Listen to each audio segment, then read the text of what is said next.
Price be to Jesus. Hallelujah. ഈശോ മിശിഹായ്ക്ക് സ്തുതിയായിരിക്കട്ടെ. കാർമൽ റൂഹ മിനിസ്ട്രി കുടുംബാംഗങ്ങളെ, വേളാങ്കണ്ണിയിൽ വെച്ചാണ് ഞങ്ങൾ കണ്ടുമുട്ടുന്നത്. ഇവർ സിസ്റ്ററിൻ്റെ യൂട്യൂബൊക്കെ കാണുന്നവരാണ്.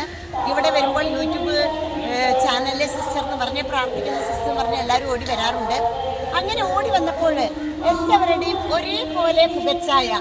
ഈ 5 പേരും സിസ്റ്ററിൻ്റെ കൂടെ നിൽക്കുന്നത് സഹോദരികളാണ്. 5 പെൺമക്കൾ. ഇന്നത്തെ ന്യൂ ജെൻസിന് ഇത് ചിന്തിക്കാൻ പോലും പറ്റില്ല. ഒരു പെൺകുട്ടി ആകുമ്പോഴേക്കും ഭാരമായി തീരുന്ന കുടുംബങ്ങൾക്ക് ഒരു മാതൃകയാണ് 5 പെൺകുട്ടികൾ ഒരേ വീട്ടിലെ സഹോദരികളാണ്. ഇവിടെ വെച്ചാണ് ഞങ്ങൾ പരിചയപ്പെടുന്നത്. സങ്കീർത്തനങ്ങൾ 127:3. കർത്താവിൻ്റെ ദാനമാണ് മക്കൾ, ഉദരഫലം ഒരു സമ്മാനവും. ഈ വേളാങ്കണ്ണിയിൽ വെച്ച് ഈ 5 പെൺമക്കള്, ഒരു അപ്പന് പിന്നെ ആൺകുട്ടികളുണ്ട്, 2 ആൺകുട്ടികളുണ്ട്. 3, 2, 5 ഒരേ ചായയിൽ തോന്നണില്ലേ നിങ്ങൾക്ക്? ഇത് ഭയങ്കര ഒരു അത്ഭുത അനുഭവമായിട്ട് സിസ്റ്ററിന് തോന്നാണ്. മക്കൾ ദൈവത്തിന്റെ ദാനമാണ്. പ്രിയപ്പെട്ടവരെ, നിങ്ങൾ ഭൂമിയിൽ പെരുകി വർദ്ധിക്കുവിൻ എന്നാണ് ദൈവം അരുൾ ചെയ്തത്.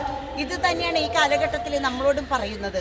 ഇന്നത്തെ തലമുറ ഇത് കണ്ടുപഠിക്കേണ്ടതാണ്. 5 പെൺകുട്ടികൾ ഒരേപോലെ ഇവർ ഇരിക്കുന്നു. ആ മാതാപിതാക്കളുടെ സന്തോഷം ഇന്നത്തെ മക്കൾക്ക് ദുഃഖമായിട്ട് തോന്നുകയാണെങ്കിൽ ഇവരുടെ മാതാപിതാക്കൾക്കൊരു സന്തോഷമാണ്. ഒരുമിച്ച് കൂടുമ്പോഴുള്ള ആനന്ദമാണ് സിസ്റ്റർ പറയുന്നത്. അതുകൊണ്ട് സങ്കീർത്തനങ്ങൾ 127:3 മറക്കരുത്. ആമേൻ.